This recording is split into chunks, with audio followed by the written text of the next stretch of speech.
Olá, meus amigos, boa noite, tudo bem com vocês aí?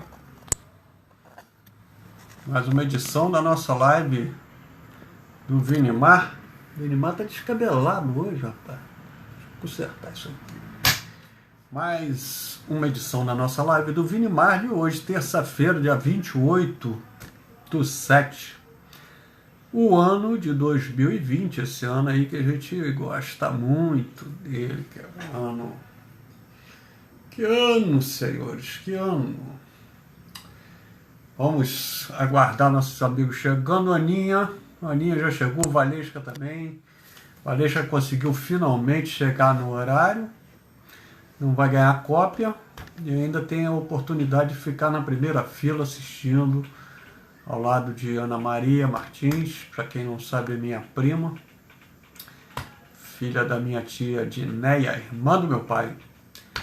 E, gente, vamos bater um papinho hoje. Outra pessoa querida que chegou aí é Dedete. Dedete é amiga de muitos anos, né? Foi minha professora de primeira comunhão. Parei ali em credo, aquele... Creio, Deus Pai, não sei o quê. Salve Rainha, tive muita dificuldade, não consegui decorar. Eu e Léo. Léo que é primo de Dedete. Bons tempos, bons tempos. Nilton também chegando aí, um abraço para você, Nilton. Bom te ver. Mandei aí um bilhete para você dizendo que Rio Bonito ainda vai dominar Niterói por completo. O sobrinho de Nilton está aí numa comissão criada pela Prefeitura de Niterói para trabalhar uma questão do pós-Covid, como é que vai ser a reabilitação das pessoas que passaram, né, que se contaminaram, que entraram em tratamento, que tiveram de ser entubados, isso tudo, essas pessoas geralmente necessitam de um acompanhamento fisioterápico. O sobrinho de Nilton, que vem a ser um primo nosso também, né, é fisioterapeuta da Associação Fluminense de Reabilitação e faz parte, ele pela Associação Fluminense de Reabilitação e um outro amigo nosso pela Pestalozzi, junto com a Fundação de Saúde, para discutir essas questões aí do pós-Covid na área de reabilitação, uma coisa muito importante. Eu acho que Niterói é uma das poucas cidades do país que está pensando nisso, né, numa reabilitação. Recentemente a Câmara aprovou um projeto de lei do vereador João Gustavo que autoriza o município a criar centros de reabilitação pós-Covid. Isso daí envolve vários fatores, né? Envolve a parte de reabilitação pulmonar, física, né? A pessoa quando fica muito tempo num leito de CTI, né? Ele sai completamente debelado, né? E tem a parte psicológica, de terapia ocupacional em alguns casos, de fisioterapia respiratória e de física, né? Então, muito importante mesmo ter isso, ter se criado uma comissão para pensar sobre isso. E é bom que tenha um Martins Marins ali no meio ali disso aí, né? Lula Basta, um abraço para Vanessa, um abração também para você. E Nilton dizendo aí que recebeu e adorou. Amigos, vamos falar um pouquinho aí dos números para depois a gente ficar falando um pouquinho das pessoas. O negócio é o seguinte, o Brasil hoje chega a quase 2,5 milhões de pessoas infectadas. Exatamente 2.483.191 casos. Foram mais 40.816 casos nas últimas 24 horas. E quase 90 mil pessoas que morreram de Covid-19. São 88.539 pessoas que morreram dessa doença. E são mais 921 novos óbitos em todo o país. Aqui nesse estado do Rio de Janeiro, são 155.639 casos. Foram mais 1.805 casos registrados nas últimas 24 horas, com 13.033 pessoas que morreram, mais 157 mortes. O Rio tinha uma média aí de 200 mortes, né? A gente lembra bem disso. E tem diminuído, né? A curva no estado do Rio de Janeiro vem diminuindo. E interiorizando, né? Ela vem vindo para o interior, mas na região metropolitana vem diminuindo o número de casos. Falando das cidades, Niterói 8.805 casos, com 294 óbitos. São Gonçalo 8.019 casos, com 575 óbitos. Itaboraí 3.239 casos, com 153 pessoas que morreram. Rio Bonito 710 casos, com 28 óbitos. Rio Bonito está numa curva ascendente aí de casos, né? Um número aumentando, e há uma reclamação na cidade realmente que está aumentando. O hospital com 100% de ocupação dos leitos de CTI.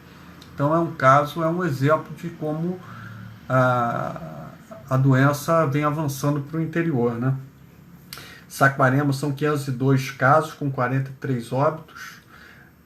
Araruama, 543 casos, 41 pessoas morreram. Casimiro de Abreu, 572 casos, continua com 12 óbitos. Friburgo, 1.104 casos, com 57 óbitos. E Maricá, 2.040 casos, com 81 óbitos. São os números que eu consegui apanhar aí hoje. Falar só com os amigos que estão aqui, que é sempre legal a gente cumprimentar, né? Margot Lemos Luz, um abraço para você. Valéria Viana, boa noite. Márcio Braga também, uma boa noite para você. Falar aqui uma coisa aí sobre testagem, né? Que a gente está sempre falando. O Brasil testa pouco, etc. Hoje eu li uma reportagem que é curiosa, que eu vou dividir com vocês, mas antes de falar da reportagem, vou só chamar a atenção que a Coreia do Sul é um país que é um exemplo assim, de como ela atuou frente à questão do coronavírus. A Coreia do Sul, ela fez, né, já fez 11 milhões e meio de testes para uma população de 51 milhões de pessoas. Então são 51 milhões de pessoas, 11 milhões e meio de testes que a Coreia já fez. A Coreia do Sul, a Coreia capitalista, vamos dizer, né? E a Coreia, agora o Oriente, né, voltou a dar uma sacudida com relação ao Covid. Japão está aumentando os casos, então é a oscilação da doença, né? Mas o que eu chamo a atenção aqui é o seguinte: a Coreia do Sul fez 11 milhões e meio de testes para uma população de 51 milhões de pessoas. O Brasil, que tem uma população de 209 milhões de pessoas, quer dizer, 4 vezes mais o número de pessoas do que a Coreia, ele fez até agora 13 milhões de testes. Então o Brasil, para estar parecido com a Coreia, ele deveria no mínimo multiplicar por 4 esse número aqui de 13 milhões. Quer dizer, o Brasil tinha que ter feito mais de 50 milhões de testes para poder estar mais ou menos equilibrado com o que acontece na Coreia. E provavelmente, se o Brasil tivesse feito 4 vezes mais testes, ele teria um número muito superior a esses 2 milhões e meio de pessoas infectadas que a gente falou agora há pouco. Ninguém tem dúvida disso, né? Quem testa mais, controla melhor e também tem um número maior de pessoas contaminadas. Rosiane Bittencourt, um abraço para você. Mas é isso que a gente queria falar antes de entrar no mérito da reportagem. O que acontece? Todos vocês aí, meus amigos, devem saber, ou sabem com certeza, né, que depois da Segunda Grande Guerra, né, a Coreia foi dividida em duas partes: Coreia do Norte e Coreia do Sul. Coreia do Sul capitalista, apoiada pelos Estados Unidos, e a Coreia do Norte, a Coreia comunista, é um dos poucos países do mundo que ainda se diz comunista, e apoiada pela antiga União Soviética, né? Que já não existe mais, que já sucumbiu a União Soviética. Hoje existe a Rússia, que é totalmente capitalista, né? Mas o que acontece é o seguinte: a Coreia do Norte, que é um país totalmente fechado, né? Totalmente fechado, um país muito vigiado, uma ditadura mesmo de esquerda, né? A Coreia do Norte alega que um desertor dela, o cara, há 3 anos atrás, a nado, atravessou o rio que divide uma Coreia da outra e, pum, desertou. Foi para a Coreia do Sul e por lá viveu durante 3 anos. Agora esse cara fez a mesma coisa. Pulou a cerca de arame farpado lá, entrou no rio, atravessou a nado e foi parar de volta na Coreia do Norte. Só que os coreanos, o Kim Jong-un, lá, os coreanos do norte, estão acusando esse cara de ter sido um cara que veio para contaminar os coreanos do norte. Ele fez isso tudo, atravessou a nado, nadou 2 quilômetros num rio aí caudaloso e entrou no país para contaminar aquela população lá. Meio difícil de acreditar. A Coreia do Sul afirma que não tem nenhum registro desse cidadão ser contaminado, e eles fazem um registro muito forte lá, porque eles fazem pelo celular das pessoas, não? E não tem, isso não existe, não nos culpem por isso. Mas o Kim Jong-un lá da Coreia do Norte, o baixinhozinho gordinho, está afirmando que esse cara está contaminando, então mandou fechar demais, eles fecham. É comum a Coreia do Norte, quando tem alguma possibilidade de acontecer um contágio, alguma coisa nesse sentido, eles se fecham mais ainda, né? Restringem, não deixam o embaixador dele, que está num país vizinho, não pode entrar, ninguém entra, ninguém sai, é uma loucura aquilo lá, porque é um país totalmente fechado, mesmo ao mundo, né?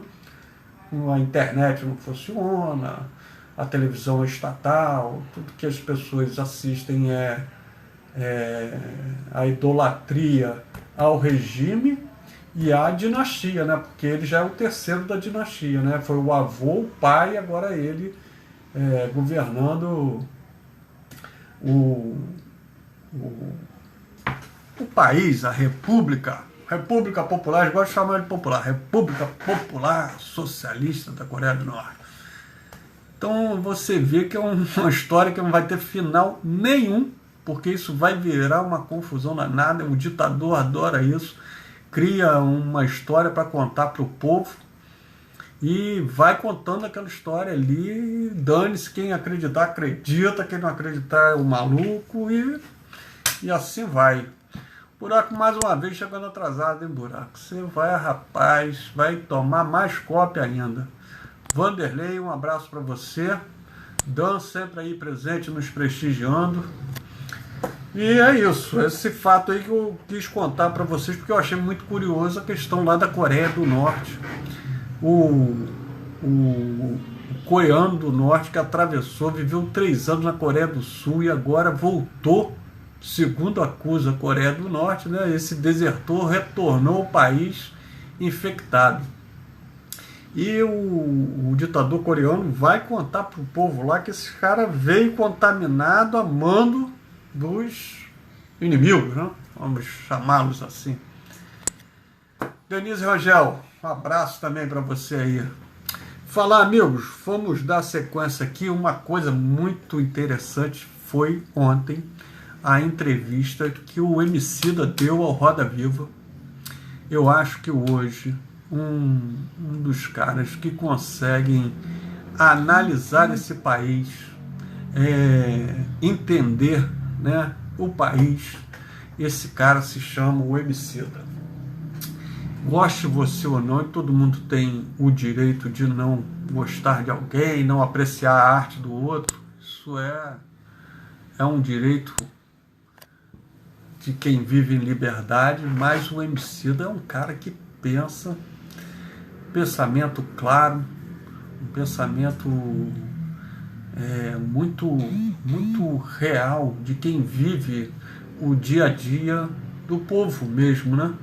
Então ele falou, meteu o dedo em várias feridas e sobre vários assuntos, falou de política, falou de religião, falou de música, falou de preconceito.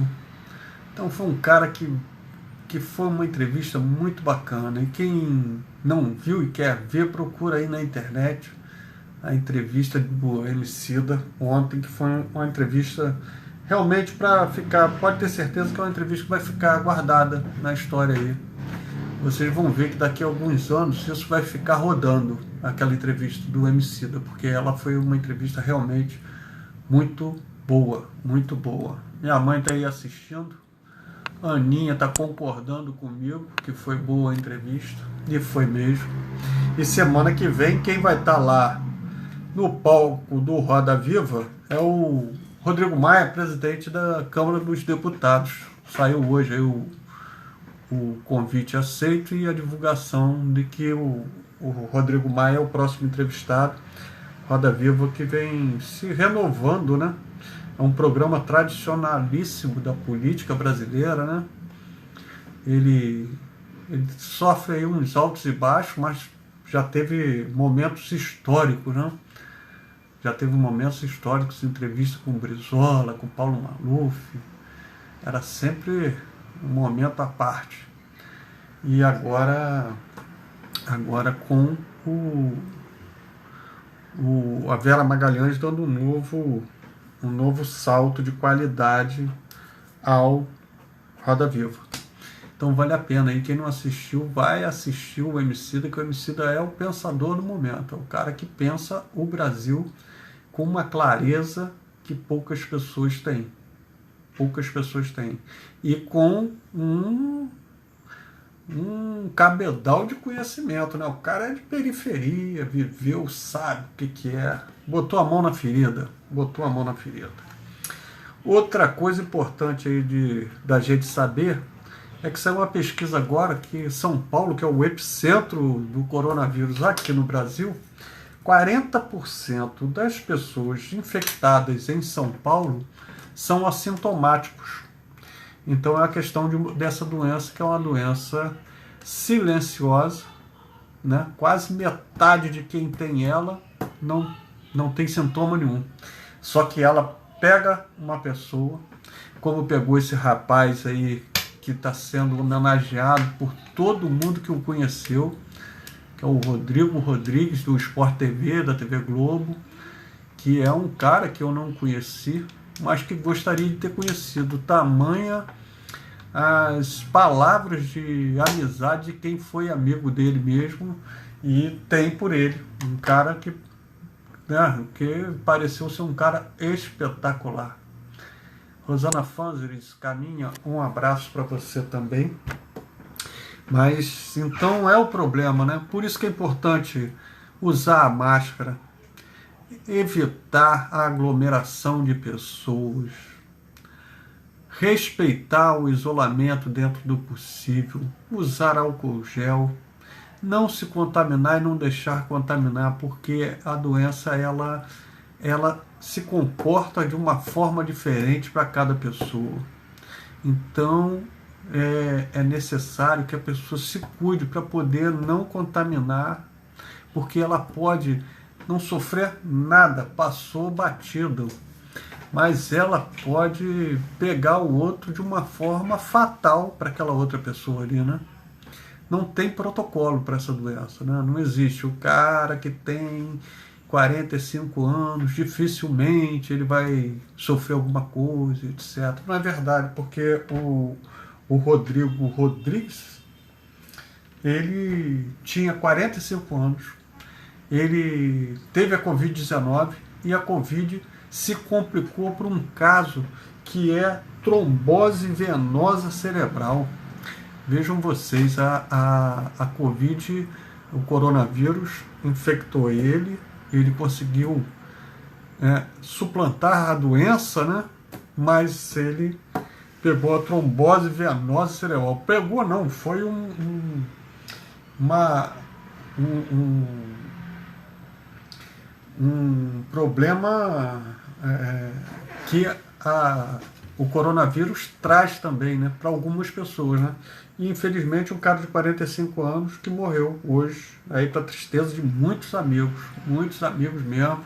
O Pablo Hoskin, que é um amigo meu, era amigo dele, postou foto e só elogios, e todo mundo que trabalha com ele, pessoas de jornal de muitos anos, de casa, adorando a forma que era um cara que era fazedor de amizade mesmo, né? Boa praça, no sentido da palavra mesmo, né? E outra história também, outra pessoa que faleceu hoje, aí foi de um problema de coração, não foi de Covid, é o Renato Barros. O Renato, que é um músico e é o líder, era, né? O líder daquela banda que quem tem a minha idade, quem é mais velho do que eu, vai lembrar, Renato e seus Blue Caps, que fazia muito sucesso, década de 70 principalmente, né? Tocava em bailes, daqueles bailes antigos, dos anos 70, 80. Renato e seus Blue Caps é a banda formada em 1960 que existe até hoje. Era liderada pelo Renato Barros, que faleceu hoje. Ele tinha 76 anos. E ele teve um problema de coração e não resistiu, não foi de Covid. E quem está com Covid-19, também uma pessoa conhecida, é aquele ex-senador Delcídio Amaral, que foi um dos primeiros a fazer delação premiada, né, nesse escândalo aí. Eu não lembro se o escândalo dele era do Mensalão, era do sei lá o quê, do Zonzão, mas o Delcídio Amaral está internado. Estava indo bem o tratamento dele contra o coronavírus, o Covid-19, mas agora ele precisou ser internado. Não está entubado, mas está precisando de um cuidado maior em relação à saúde dele. Ele que é um cara da região do Mato Grosso, que é onde hoje tem esse epicentro da doença, né? Está mais forte no Planalto Central do país. Aí o Buraco tá avisando aqui, ó. Fui muito baile com eles no clube dos subtenentes e sargentos ali no Barreto, com o Renato e seus Blue Caps. O Renato e seus Blue Caps tocou muito lá em Rio Bonito, do Motorista. Era, né, estourar a bilheteria quando tinha baile de Renato e seus Blue Caps e dos Fevers, né? Eles sempre rivalizaram, né, no bom sentido.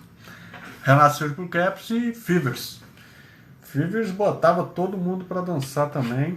São duas bandas aí bem antigonas. Está sendo divulgado agora que o primeiro semestre de 2020 fecha com 1.900.000 postos de trabalho fechados por causa da Covid-19. Essa pandemia que a gente está vivendo, ela destruiu 1.900.000 postos de trabalho no país inteiro. Isso é uma tragédia para um país que já sofria, um país que tem 12 milhões de desempregados, que é a nossa média. Agora acrescenta aí mais 1.900.000 postos de trabalho fechados. Isso é uma crise muito forte, que vai ser algo que a gente vai precisar enfrentar nos próximos anos aí, que não vai ser fácil de enfrentar. Vai ser preciso muito trabalho e muita cabeça no lugar por parte dos nossos governantes para poder trabalhar em união, trabalhar em harmonia, para poder suplantar esse período que vem por aí, que não vai valer a pena briga, discussões, embates, porque não levará a lugar nenhum. E o que vem acontecendo aí, porque eu não sei, mas o que a gente está assistindo aí é que há uma certa desmotivação com relação à equipe formada pelo Paulo Guedes. O presidente do Banco do Brasil já pediu para sair. Circula agora no meio que o Salim Matar, que é o presidente, o ministro da desestatização, né, secretário da desestatização, também é o próximo que vai sair. Há um desarranjo aí, algum problema acontecendo no Ministério da Economia, o que não é nada saudável e bom, ainda mais no momento desse que a gente vive. Tem algo acontecendo com certeza. E tomara que isso seja momentâneo, que se resolva isso aí, porque nós vamos precisar de muito trabalho para recuperar a economia desse país aí e levar as coisas à frente. Lembrando aqui, hoje essa live vai ser bem curtinha, não vou demorar muito mais. Glória, acenar aqui para você. Márcia Saúde também acenando para você. Mas dizer o seguinte, que aqui em Niterói vai ser criado um parque ambiental. Betinho, um abraço também, hein? Vai ser criado aqui em Niterói um parque ambiental ali na área de Piratininga, que prevê a revitalização de toda daquela área ali em volta da Lagoa de Piratininga, com urbanização, com ciclovia, um trabalho mesmo de urbanização daquela área que é necessário para revitalizar um local bonito pra caramba. Ali aquela prainha de Piratininga é um dos lugares mais bonitos aqui de Niterói, lugar bacana, então vale a pena. Mas esse parque que será criado, que será montado e construído aí nos próximos meses, vai receber o nome do Alfredo Sirquis. O Sirquis é um ambientalista que teve uma atuação muito importante, muito séria no trabalho de conscientização do meio ambiente aqui no Brasil, né? Fundador do Partido Verde, um cara que, além de ter seu pensamento político, era um cara que trabalhava pela coletividade, pelo pensamento comum do meio ambiente, da defesa do meio ambiente, né? O Sirquis, vocês vão lembrar, né, que deve ter aí uns 20 dias, mais ou menos, que ele sofreu um acidente de carro naquele arco metropolitano e faleceu. E hoje o prefeito de Niterói anunciou que esse parque vai receber o nome do Alfredo Sirquis, uma justa homenagem, e assim também faz harmonia, vou dizer assim, com o Axel Grael, que é da família Grael, que foi secretário de planejamento aqui de Niterói e que esteve muito envolvido na construção desse projeto, desse parque ambiental, que ele era amicíssimo do Alfredo Sirquis. Então a homenagem é justa e é uma bela homenagem mesmo, porque leva o nome de um cara que realmente lutou pelo meio ambiente no país e no mundo, né? Porque o Sirquis tem trabalho no mundo inteiro. É isso que eu queria falar para vocês, dizer que eu estou encerrando por aqui. Um forte abraço, feliz por ter feito essa live. Fiz sexta, sábado, segunda e terça. E se der, faço amanhã também. Um abração, gente. Valeu aí. Amanhã, se tudo der certo, a gente se vê aqui de novo. Um abração. Valeu, tchau, tchau.